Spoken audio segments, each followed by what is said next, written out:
Hello students. अब हम लोग आयनिक इक्विलिब्रिया पढ़ने जा रहे हैं बेटे।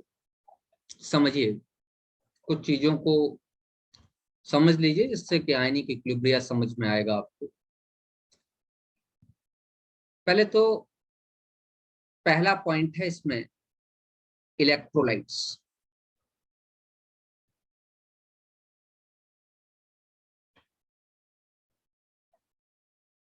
हिंदी में कहते हैं वैद्युत अपघट्ट।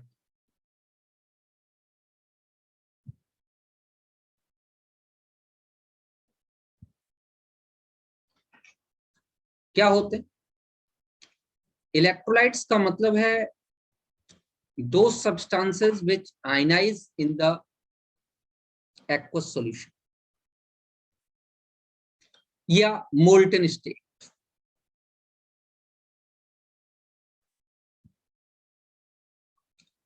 दो substances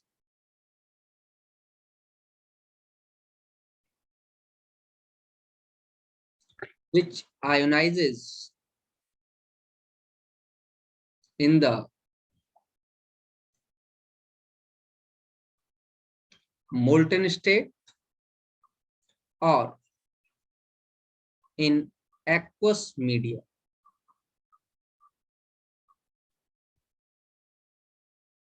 are known as electrolytes.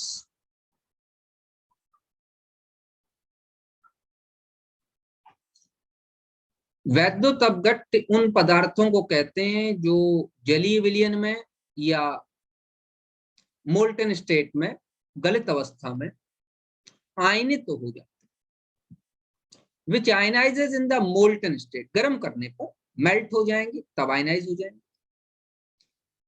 देखो, मेल्ट तो हर एक हो जाएगा, डायमंड भी मेल्ट होता है, ग्रेफाइट भी मेल्ट हो जाएगा, ऐसी बात नहीं, लेकिन आयनाइज नहीं। तो मैं ये बता रहा हूं जो मोल्टन स्टेट में या एक्वस मीडियम में, पानी में आयनाइज हो जाए, आयंस दो तरीके के बनेंगे, कैट आयन, एक एनायन, उसको इलेक्ट्रोलाइट के। अब इसके दो पार्ट। पहला part strong electrolyte, strong electrolytes. एक ही लाइन लिख रहा हूं, विच 100% आयनाइज, जो 100% आयनाइज कर जाए उसको स्ट्रॉन्ग इलेक्ट्रोलाइट या प्रबल वैद्युत अपघट्ट कहते हैं। अगर 100% आयनाइजेशन है तो पहली बात तो यह है कि वो, एग्जाम्पल दे रहा हूं, स्ट्रॉन्ग एसिड्स हो सकते, प्रबल अम्ल। इसमें 7 तरीके के स्ट्रॉन्ग, 7 स्ट्रॉन्ग एसिड्स आपके पास हैं जो आप याद रखेंगे। HClO4, HClO3 क्लोरिक और chlorous acid, H2SO4, HNO3, HI, HBr और HCl।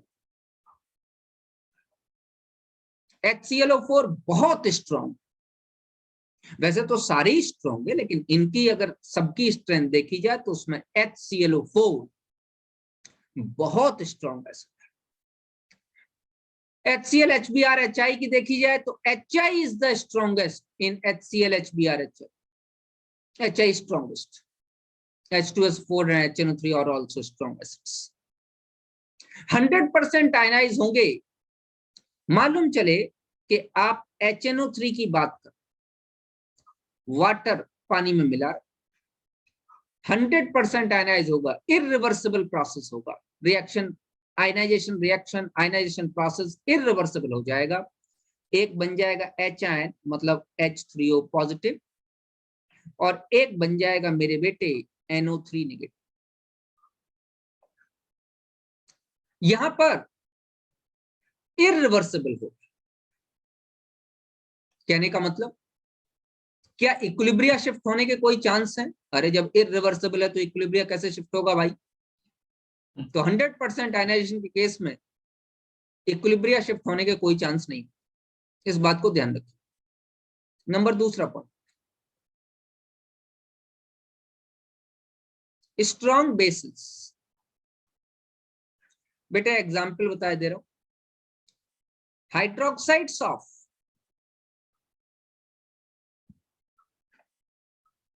First A and second a family. ये मेंडलीफ का प्यारा वर्ड इस्तेमाल कर रहा हूं मैं यहां, family. First A LINAKRBCSFR, hydrogen नहीं लिया है क्योंकि उसको हम एल्कली मेटल का मेंबर नहीं मानते। सेकंड ए BEMGCASRBA और RA और फ्रेंशियम, रेडियम और फ्रेंशियम दोनों रेडियो एक्टिव हैं तो उनको भी निकाल के बाहर कर। हाइड्रोजन फर्स्ट ए और सेवेंथ ए दोनों में लिखा जा सकता है तो उसको एल्कली मेटल तो नहीं मानते। मेटल तो नहीं मानते, हाइड्रोजन मेटल नहीं, इस बात का ध्यान रखें।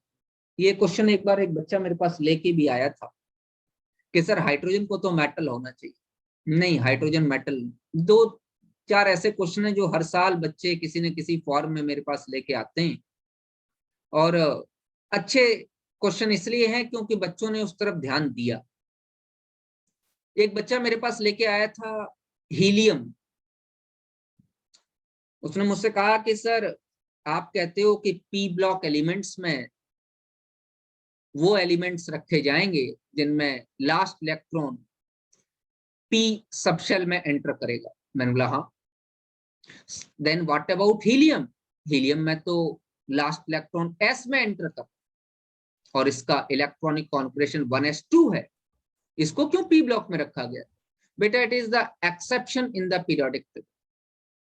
मॉडर्न पीरियोडिक टेबल में ये गलती है, एक्सेप्शन है, फॉल्ट है, कुछ भी कहना, क्योंकि हीलियम नोबल, ये किसी से रिएक्ट नहीं करता, इसलिए इसकी प्रॉपर्टीज नोबल गैसेस से मिलती हैं और इसलिए नोबल फैमिली में रखा गया। लेकिन हाँ, according to the periodic classification of SPDF ये गलती है, ये फॉल्ट। तो ध्यान रखिएगा इस हाइड्रोजन और हीलियम के बारे में, दोनों ही फॉल्ट है। पोजीशन ऑफ हाइड्रोजन भी फॉल्टी है, पोजीशन ऑफ हीलियम भी फॉल्टी, दोनों ही फॉल्टी। तो हाइड्रोजन को हम लोग, मैं बता रहा था कि फर्स्ट ए का मेंबर नहीं मान। बेसिस हाइड्रोक्साइड्स, हाइड्रोक्साइड्स जो फर्स्ट ए के हैं, सेकंड ए के हैं, वो स्ट्रांग है, इलेक्ट्रोलाइट है और 100% आयनाइज होते हैं, जैसे NaOH। एक्वस मीडियम में, पानी में मिला क्या बना लेगा? Na पॉजिटिव, OH निगेटिव, और किसी तरीके का कोई इक्विलिब्रिया शिफ्ट होने के चांस नहीं। इस बात को हमेशा ध्यान रखिए। और तीसरा मोस्ट इंपॉर्टेंट, ये क्वेश्चन भी मेरे पास हर साल लगभग बच्चे लेके आते, all salts are strong electrolyte.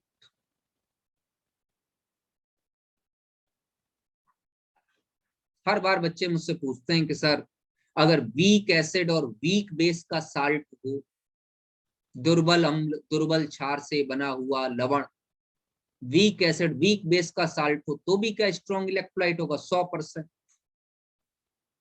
दुनिया का कोई भी साल्ट स्ट्रॉन्ग इलेक्ट्रोलाइट होता है, चाहे वो AgCl हो और चाहे वो NaCl हो। AgCl हो या NaCl, AgOH एक वीक बेस है,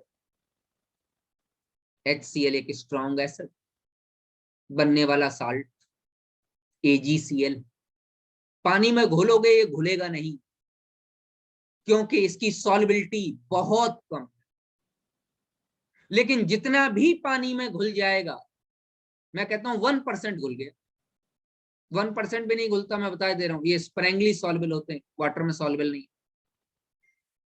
अगर मैं मान लेता हूं 1% घुल गया, तो 1 का 1% आयनाइज कर, तो 100% आयनाइजेशन है या नहीं?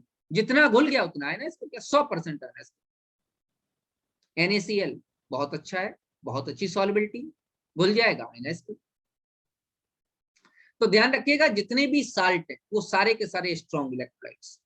तो स्ट्रॉन्ग एसिड्स हो गए, स्ट्रॉन्ग बेसिस हो गए, ऑल साल्ट्स। और इन सब में इक्विलिब्रिया एस्टैब्लिश नहीं हो सकता, इस बात को हमेशा ध्यान रखिए। मैं कहता हूं NaCl को मैंने पानी में घोला, एक्वस मीडिया, ये 100% Na पॉजिटिव और Cl नेगेटिव में टूट जाएगा, इसमें किसी तरीके का कोई इक्विलिब्रिया एस्टैब्लिश नहीं हो सकता। तो इसका मतलब स्ट्रॉन्ग इलेक्ट्रोलाइट्स के केस में आयनिक इक्विलिब्रिया पॉसिबल नहीं है। मैंने बताया कि जो बन रहा है वो आयंस आयंस के बीच में क्या कोई इक्विलिब्रिया बन सकता है?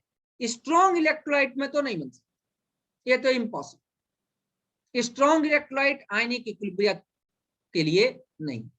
आयनिक इक्विलिब्रिया मतलब आयनाइजेशन पर बनने वाला equilibria. The equilibria formed between the ionized and unionized form of a substance is a ionic equilibria. Ions के साथ जो इक्विलिब्रिया बना ले उसको आयनिक इक्विलिब्रिया कहा जाता है। चलिए आगे बात करते हैं। इलेक्ट्रोलाइट का जो दूसरा पार्ट है मेरे बेटे, उसका नाम है वीक इलेक्ट्रोलाइट।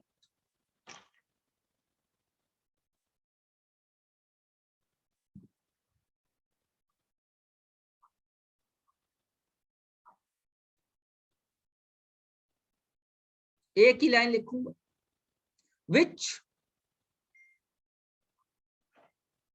partly ionizes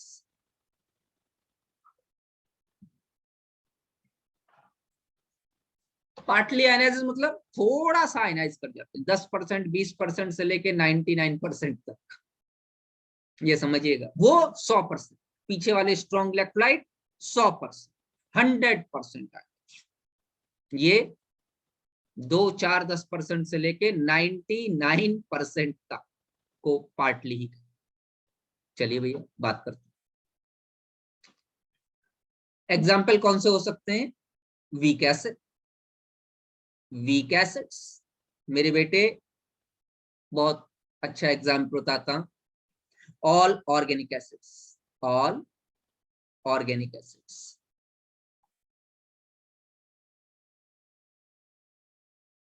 कुछ इनऑर्गेनिक वाले भी वीक हैं, जैसे H2CO3, कार्बोनिक एसिड, ये भी वीक है। HCN, ये भी वीक है। ऑल ऑर्गेनिक एसिड्स, सारे ऑर्गेनिक एसिड वीक एसिड, बशर्ते कि कोई सब्स्टिट्यूशन न किया जाए। एसिटिक एसिड वीक एसिड है, वो ऑर्गेनिक एसिड। आपने -I इफेक्ट लगा दिया और ट्राई क्लोरो या ट्राई फ्लोरोएस्टिक एसिड ले लिया, वो वेरी स्ट्रॉन्ग है, ध्यान रखिए, वो वेरी स्ट्रॉन्ग हो जाए। मैं सिर्फ ऑर्गेनिक एसिड की बात कर रहा हूं, प्योरली ऑर्गेनिक एसिड, जिसमें किसी तरीके का कोई सब्स्टिट्यूशन आपने नहीं। आपको मालूम होना चाहिए कि ऑर्गेनिक एसिड्स एडिबल एसिड्स हैं, आप उनको खाते हो, खाने में इस्तेमाल करते हो, चाउमीन खाते हो, रोज आए दिन खाते हो, एसिटिक एसिड डाला जाता है बेटा चाउमीन। एडिबल, खाए जा सकते। नींबू खाते हैं, साइट्रिक एसिड होता है। आंवला खाते हो, एस्कॉर्बिक एसिड होता है। इमली खाते हो, टार्ट्रिक एसिड होता है। कच्चा आम, ऑक्सैलिक एसिड। ये edible acids, weak acids, partly ions. चलिए आगे बात करता हूं। Weak bases, hydroxides of the metals of D block, D block metal के हाइड्रोक्साइड्स। कुछ ऑर्गेनिक बेसिस, अमोनिया, कुछ उनके हाइड्रेट्स जैसे अमोनियम हाइड्रोक्साइड NH4OH, लिख लो, अच्छा एग्जांपल है NH4OH। मैं इसमें लिखाना चाहूंगा आपको, NH4OH बार बार आएगा। NH4OH, अमोनिया, एमीन्स, ये सब वीक। ध्यान रखना, साल्ट मत बना देना किसी भी कीमत, अगर साल्ट बना दिया तो स्ट्रॉन्ग हो जाए। इसीलिए वीक एसिड, वीक बेसिस, ये क्या हो जाएंगे, जो पार्टली आयनाइज करेंगे, ये weak electrolytes. In case of weak electrolytes,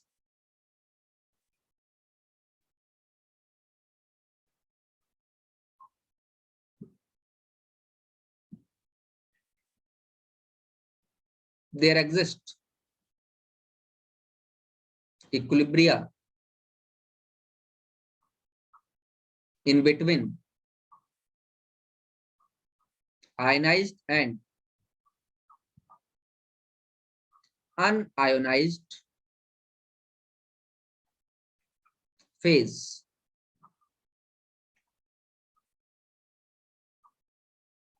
which is known as ionic equilibrium.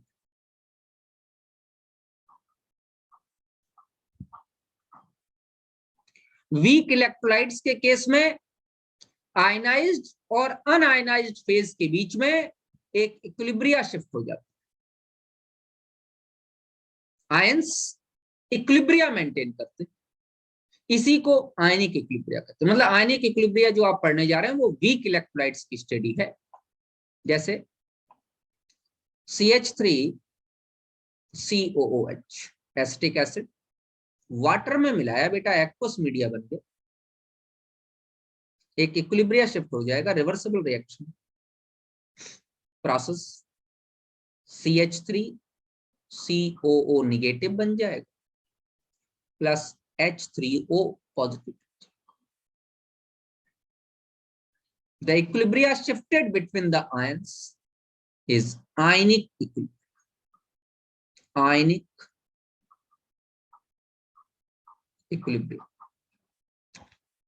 NH4OH weak base है, एक्वस मीडिया पानी में मिलाया, पार्शियली आयनाइज करेगा, आंशिक रूप से आयनाइज करेगा, पार्टली आयनाइज करेगा, NH4 पॉजिटिव और OH निगेटिव, आयनिक साम्य स्थापित हो गया, आयनिक equilibria maintain. Weak acids, weak bases क्या करेंगे, आयनिक इक्विलिब्रिया एस्टैब्लिश। तो जो इक्विलिब्रिया आयंस और अनआयनाइज्ड सब्सटेंस के बीच में शिफ्ट होगा, ऐसे इक्विलिब्रिया को आयनिक इक्विलिब्रिया कहा जाएगा। देखो बेटा, जैसे कि मैं कहूं फिनॉल C6H5OH वीक एसिड है वाटर के साथ। अब एसिड का मतलब आप ये मत समझ लेना कि सिर्फ एसिटिक एसिड या कार्बोक्सिलिक एसिड्स की बात कर, जो भी एसिडिक नेचर शो करेगा क्या बना देगा, C6H5O negative plus H3O positive, आयनिक इक्विलिब्रिया शिफ्ट हो गया इनके बीच। अधिकांशतः बच्चे एसिड का मतलब समझ लेते हैं कार्बोक्सिलिक एसिड्स, नहीं नहीं, कार्बोक्सिलिक एसिड है, फिनॉल्स भी एसिडिक, वो भी आयनाइज कर जाते। तो जब आयनाइज्ड और अनआयनाइज्ड फेज किसी भी वीक इलेक्ट्रोलाइट का एक्वस मीडिया में देखा गया, तो वहां जो इक्विलिब्रिया शिफ्ट हो गया उसको हम लोग आयनिक इक्विलिब्रिया कहते हैं। आगे बढ़ते, तीन तरीके के कंपोनेंट्स हम लोगों ने यहां पर पढ़े। एक कंपोनेंट का नाम है एसिड, दूसरे कंपोनेंट का नाम है बेस और तीसरे कंपोनेंट का नाम है साल्ट। तीनों की बात करते हैं। सबसे पहले acid and base, concepts of acid and base. ध्यान से पढ़िएगा हेडिंग, मैंने कॉन्सेप्ट नहीं लिखा, मैंने कॉन्सेप्ट्स लिखा है, क्योंकि किसी भी एक कॉन्सेप्ट के बेसिस पर हम एसिड और बेस को डिफाइन नहीं कर सकते। अगर मैं क्लासिकल कॉन्सेप्ट की बात करूं जो आज के केस में गलत है,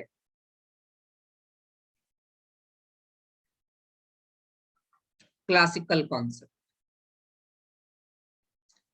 ये फॉल्टी कॉन्सेप्ट है और गलत कॉन्सेप्ट है। क्लासिकल मतलब पुराना, गया बीता, बेकार।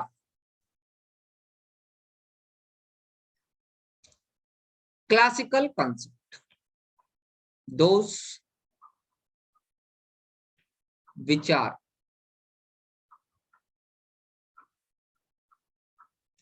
sour in taste are acids, and those which are bitter in taste and soapy in touch are bases. वो सब्सटेंसेस जो स्वाद में खट्टे होते हैं वो अम्ल है, वो एसिड्स हैं, और वो सब्सटेंसेस जो स्वाद में कड़वे होते हैं और छूने से चिकनाहट, साबुन की चिकनाहट प्रदर्शित करते हैं, वो क्षार है या base.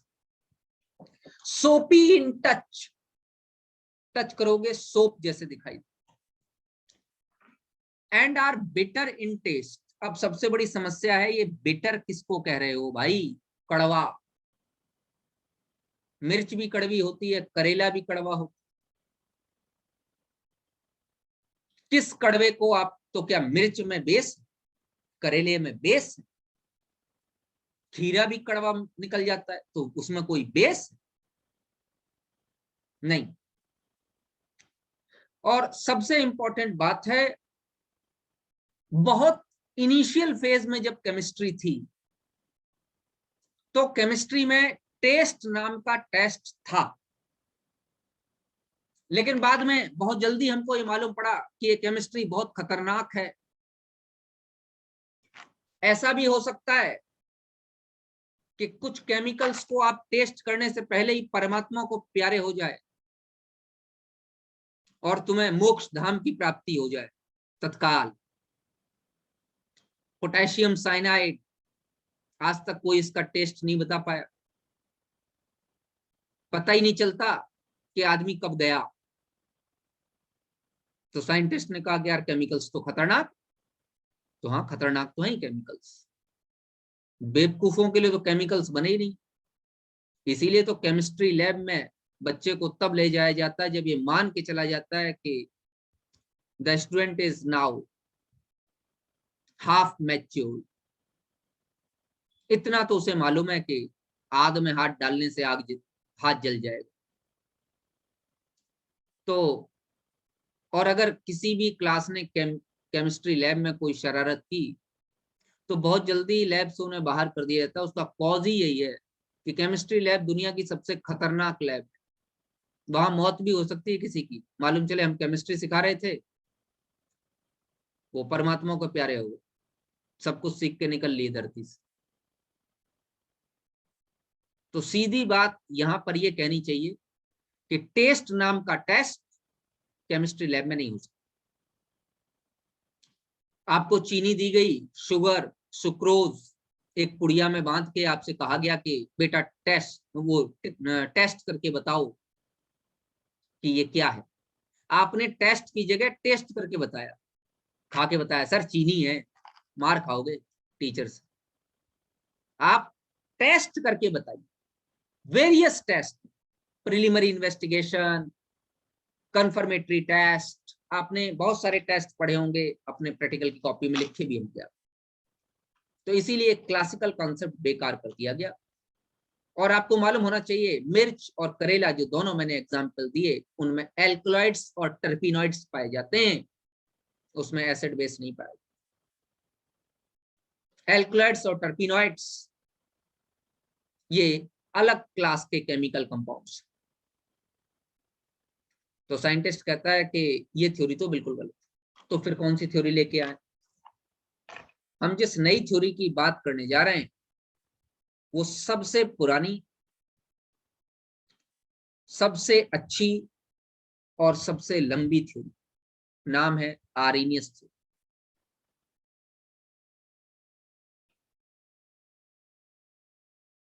आर्रेनियस concept of acid and base. Acid और बेस का Arrhenius concept.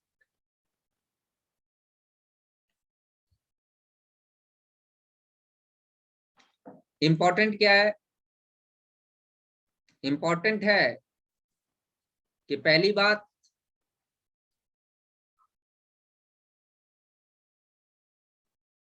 Oldest concept.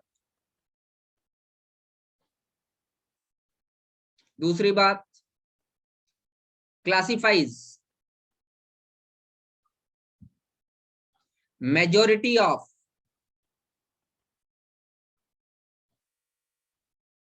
Acid and bases. और तीसरी बात, applicable only in aqueous media. पानी में ही काम करेगी।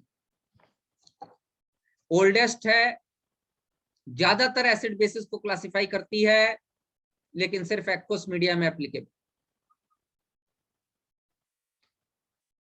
क्या गलत है? नहीं, गलत नहीं, ये ध्यान रखिए। ये मत सोचिएगा कि ये गलत हो गई तो दूसरी हम लेके आए ना, गलत नहीं है, इसकी लिमिटेशन। ये कहता है which ionizes HN in aqueous solution are acids, and those which ionizes OH in aqueous solution are bases। जो एक्वस सॉल्यूशन में एच डोनेट करते हैं वो एसिड्स हैं, और जो एक्वस सॉल्यूशन में OH डोनेट करते हैं वो बेसिस। जैसे एग्जांपल देखिए, HCl एक्वस सॉल्यूशन में H और Cl बनाता है। अगर एक्वस सॉल्यूशन में देखा जाए, H2SO4 एक्वस सॉल्यूशन में 2 H और SO4 2 नेगेटिव बनाता है, एसिड्स। अच्छा, बेसिस के बारे में, NaOH एक्वस सॉल्यूशन में एक Na और एक OH बनाता है। मैं कहता हूं CaOH whole twice aqueous solution में Ca2 पॉजिटिव और 2 OH बनाता है, ये बेसिस। एसिड्स और बेसिस को दोबारा भी क्लासिफाई किया गया, किस तरीके से कि वो कितने, कोई एसिड कितने बेस मॉलिक्यूल के साथ, कितने OH आयंस के साथ न्यूट्रलाइज हो रहा। जैसे आपने HCl कहा तो एक्वस मीडिया में वो एक H आयन निकाल रहा है और एक Cl आयन निकाल रहा है, तो वो एक OH आयन के साथ मिलकर न्यूट्रलाइज हो जाएगा, क्योंकि H आयन और OH आयन मिलकर वाटर बना लेंगे। तो इसको मोनोबेसिक एसिड कहते हैं, mono basic acid. Monobasic acid का मतलब है जो एक OH आयन लेके न्यूट्रलाइज हो। मैं अगर H2SO4 की बात करूं एक्वस, तो वो 2 H आयन ले रहा है और SO4 पे 2 नेगेटिव बना रहा है, तो वो डाई बेसिक एसिड।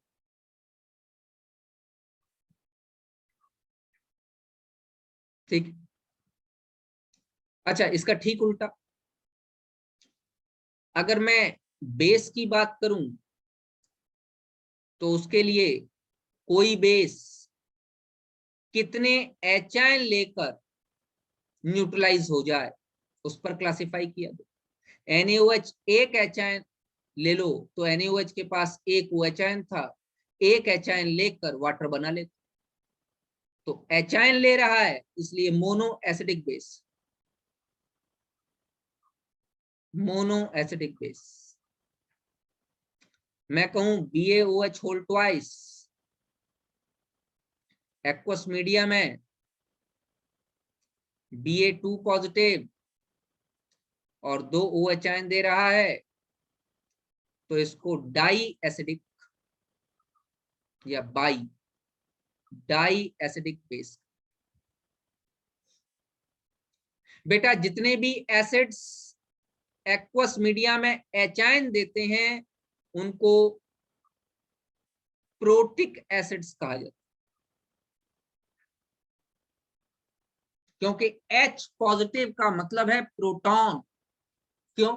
हाइड्रोजन में एक इलेक्ट्रॉन एक प्रोटॉन होता है, अगर आपने एक इलेक्ट्रॉन निकाल दिया और H पॉजिटिव बनाया तो हाइड्रोजन में न्यूट्रॉन तो था ही नहीं, तो अब न्यूट्रॉन नहीं था, एक इलेक्ट्रॉन एक प्रोटॉन था, इलेक्ट्रॉन तुम बाहर निकाल लगे तो बचा क्या? प्रोटॉन ही तो बचा। तो H पॉजिटिव को प्रोटॉन कहते हैं, तो जो प्रोटॉन रिलीज करते हैं वो प्रोटिक एसिड्स कहलाते हैं। मैं एक एग्जांपल दे रहा हूं, H3BO3, do not lose H positive, thus it is aprotic acid। आप सभी लोगों को मालूम है H3BO3 का नाम है बोरिक एसिड,